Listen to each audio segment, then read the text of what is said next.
Celeb Savant is a career retrospective type interview focusing on singers, actors, and industry experts. Join Barrett Edelstein now as he dives into the entertainment world.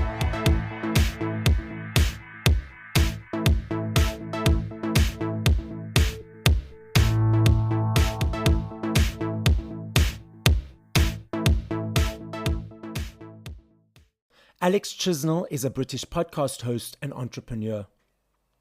He produces podcasts with purpose. He's the host of the #1 rated podcast Screw It, Just Do It, co-host of Start, Grow and Monetize Your Podcast, and the founder of Podpreneur.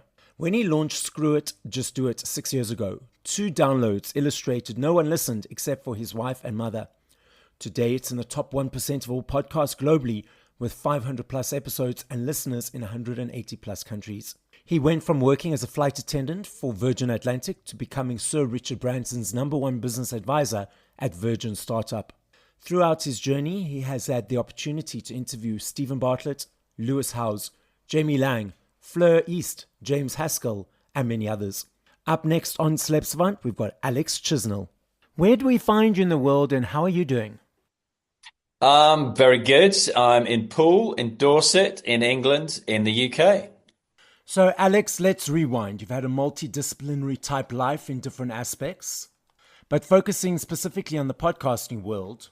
How did that come to be? What was the thought process that you had, which was like, cool, I want to dive into the space?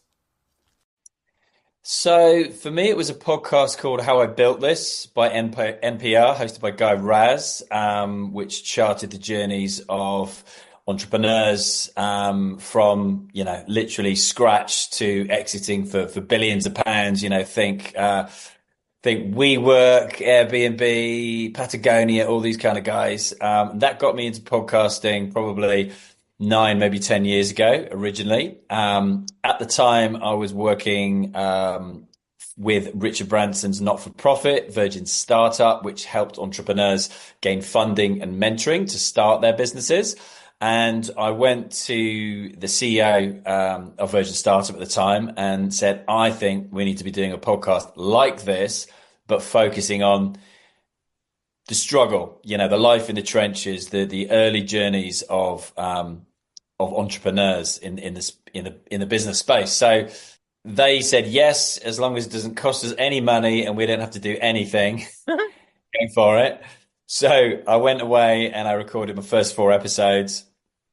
And ultimately, cut a long story short, they took 90 days to give me an answer, 24 people to say yes or no to the podcast. Oh, boy. I got this phone call, this email, I think, going, right, this Friday, you're going to get 3 phone calls from Virgin PR, Virgin Management, and the Virgin Board. And each one is going to escalate the decision as to whether we say yes or no. And ultimately, it went yes, and then yes, but can you re-record all 4 interviews and can you change the format because we're thinking of doing a podcast exactly the same as that? And I was like, how long do I think about this?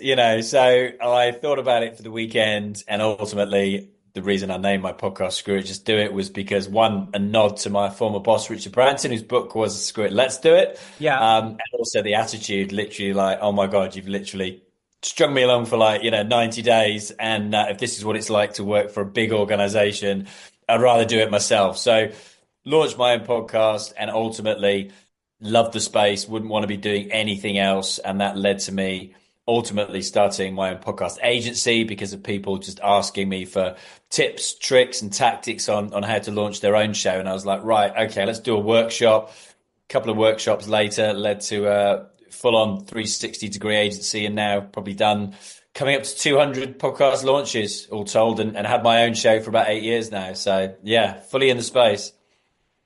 So when you first came across the podcast, when you first saw or heard of this thing called a podcast, what were your thoughts around it? Were you thinking, what is this about? Were you a little bit resistant toward it? What were your thoughts when you first came across it, the word, and the first episode that you heard or saw? That's a good question. I don't think I've ever been asked that one before. I definitely haven't been asked that one before. I think it was, I can't believe that I've got like a radio that I can listen to anywhere, on anything, and at any time.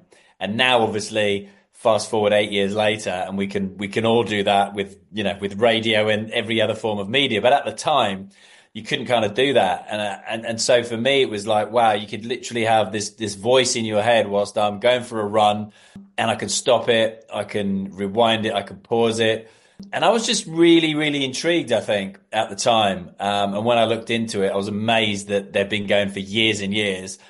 And I didn't know anything about it, let alone anyone else in the UK at the time, really, So you came across it for the first time around 9-10 years ago, correct? About 2016, I think. 2016. 2015. Okay. 2015. I think it started a few years before then, but it's definitely taken a while to catch on all around the world. What is the theme or type of podcast that you host? Yeah, so my show is called, as I say, Screw It, Just Do It. And for me, over the years, I've kind of honed down what the USP is, ultimately helping people get from where they are to where they want to be. So I've literally hosted guests on there who've just done that, be that, big podcasters like Lewis Howes, for example, or famous entrepreneurs like Stephen Bartlett and Piers Linney from Dragon's Den, through to ex-SAS trained killers, right through to celebrities, reality TV stars, that kind of thing. But everybody who's ultimately got that story of getting from point A to point B and sharing the struggle and sharing, what was that screw it, just do it moment that ultimately propelled them forward in their journey. When you personally listen to podcasts in your own time, do you have a specific genre or type of podcast that you listen to, or do you have any favorites? Yeah, so my favorite is called the High Performance Podcast, and I'm lucky enough to actually record in the same studios as those guys. So I see them regularly and see the kind of guests they bring in. They're like one of the biggest podcasts in the UK for sure, in the kind of entrepreneur / self-development space. But equally, my interests are pretty varied, so I could listen to podcasts about snowboarding, about golfing, about rugby, those are my American football. Those are my passions, are a lot of sports related stuff, self-development stuff, I guess, how you can improve yourself in your business. Yeah, I mean, the most, most people will quote the Diary of a CEO, Stephen Bartlett's podcast over here. And yes, I was into that in the early days, but now High Performance is definitely my favorite. Don't miss that one.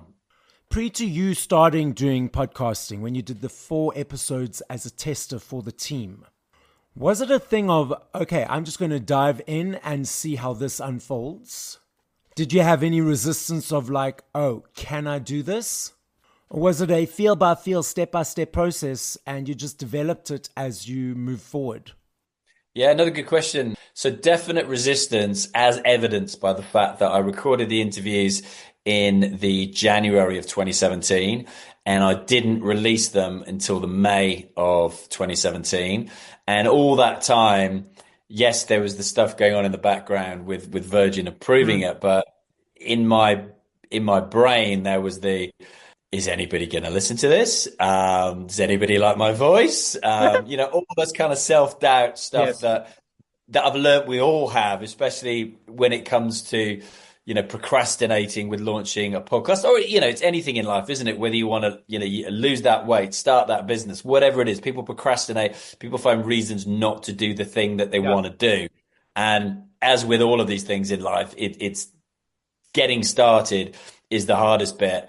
Yet I'd done the thing that I thought was the thing to get me started. But then the longer it kind of dragged on waiting on this decision, I think it just really stalled my progress, and all that kind of self-doubt came in. And, I'm sure you'll relate to this. The best thing I ever did was hitting publish and going with it. And there wasn't a system. There wasn't a plan. I had no idea if I was going to be publishing in another 4 weeks, let alone nearly 8 years later and nearly 600 episodes later. That was never the plan, never the plan.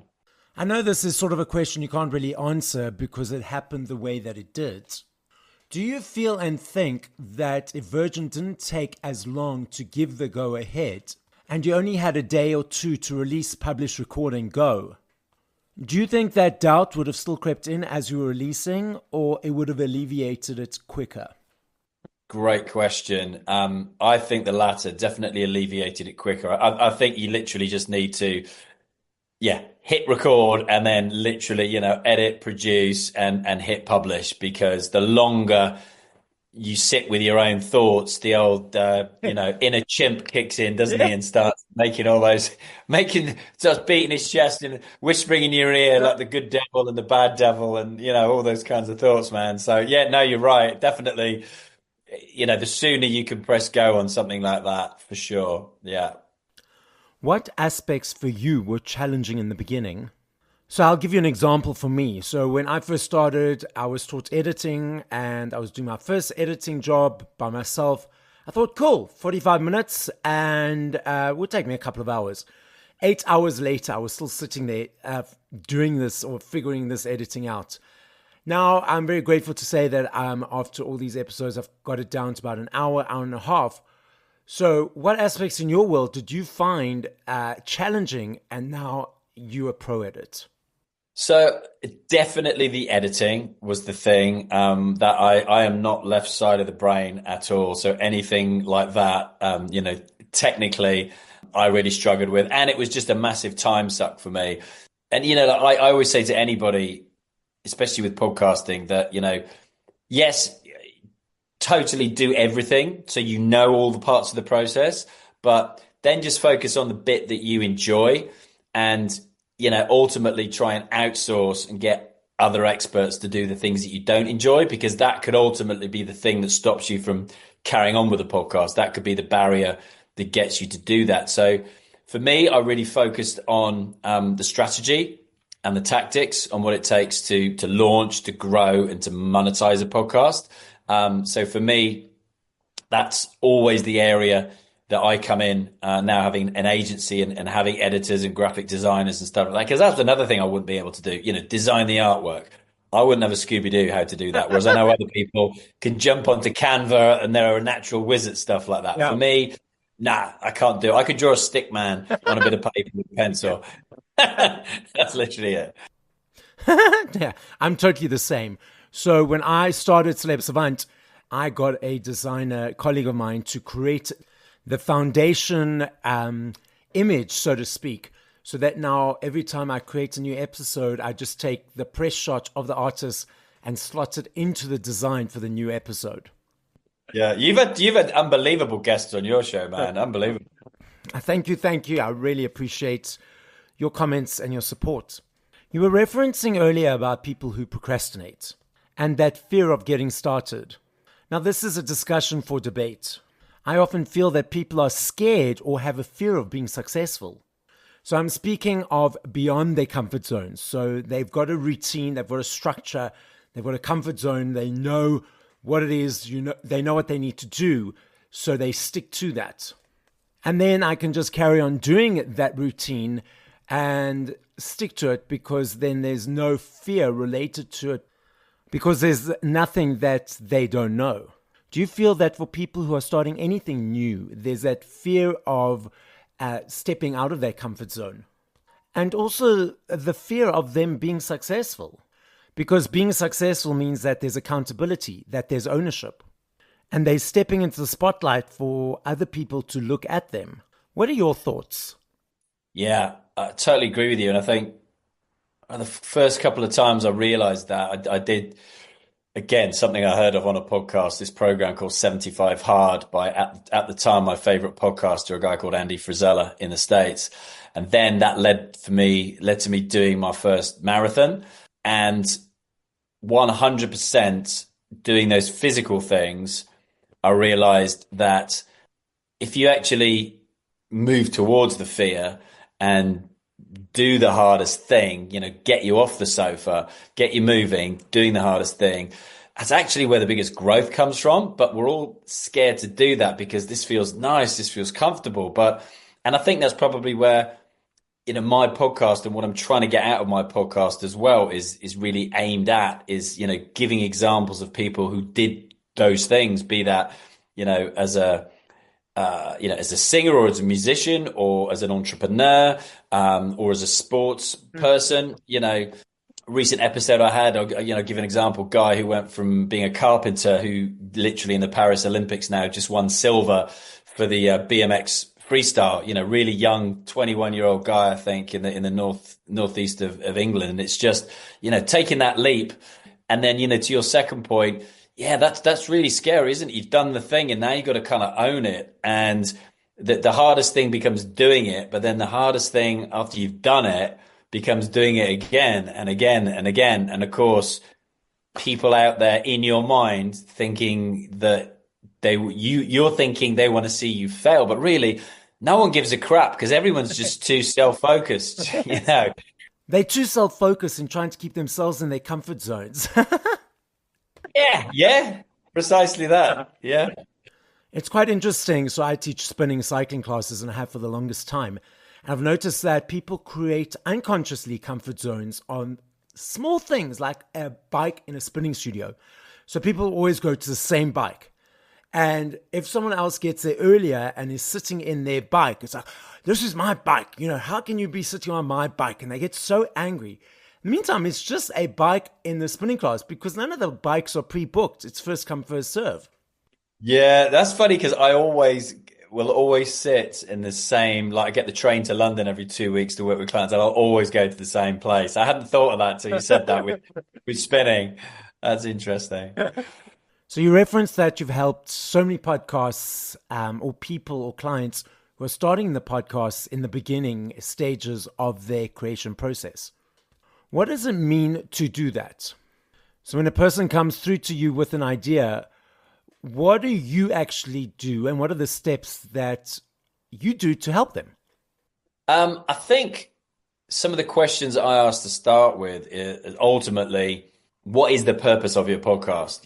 What are you looking to achieve? Because if you don't know that, you have no idea whether the thing you're about to do is going to be successful or not, because you've got nothing to measure it against, right? So that's the first one. And then leading on to that is for me, a natural one is what does podcast success look like to you? Because for one person that I chat to, a brand, for example, they might just want to build awareness around their product.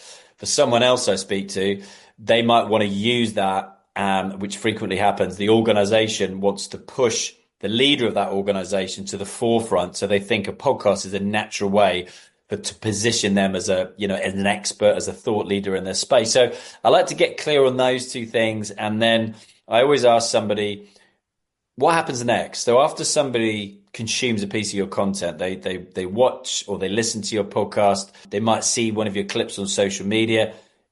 The same action should happen next. What do you want them to do next? Where do you want them to go? Because you've got them, especially with audio, you've got this voice in your head. The longer they listen to you, the more of an intimate connection they make with you, the more they want to know about you. So you've got them there. It's not something that they've been, a pop-up or an ad that's been fired at them on social media. You've got their attention. So what do you want them to do? What happens next? So for me, it's getting super clear on that. And then, it's coming into, okay, so what is the overarching theme of your podcast? Who is your dream 100 guests you want to have? What are the topics you want to talk about? Let's see if we can match those up. And then it's the same process no matter what the podcast. It's let's reverse engineer it. Normally, 10 to 12 week process. So treat it as a project, like a quarterly project. So typically, this time of year, we're recording this in the autumn. It's like, right, let's push everyone to launch in January and get, super focused on getting that organized right here, right now. And yeah, that's the start, the launch part. And then, as I said earlier, once we've launched, it then becomes, okay, the next hardest thing, let's grow and scale this podcast. Now, this is an interesting discussion that I'd like your perception on.